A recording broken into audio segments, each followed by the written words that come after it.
The whole world is still coming to grips with the emergence of the powerful BRICS bloc of countries. That includes governments, international institutions like the IMF and World Bank, and even trade unions. The powers must not reside with the traditional Western countries. That power must be evenly distributed, but equally that the BRICS countries must learn from the experiences of the West and not repeat the same mistakes of a development that is unbalanced. So in other words, we hope that this will continue to tilt the balance in favor of developing countries, in favor of workers, in favor of the poor. But COSATU wants the leaders of BRICS not to overlook the impact of their policies on workers and the poor.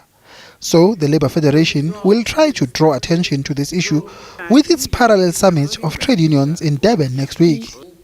We'll be discussing the questions of how industrialization, how development, how regional integration, and how the global south and the various emerging dynamics and blocks, how they impact on workers' rights, decent jobs, and quality development. The flood of cheap imports from China and Brazil, to some extent, is another key issue for COSATU. But it says it wants the BRICS leaders to deal with the matter sensibly. Fair and just trade relations mean we must be able to accommodate the uneven development between countries. We must be able to accommodate the different interests of different people and different levels of development between BRICS countries.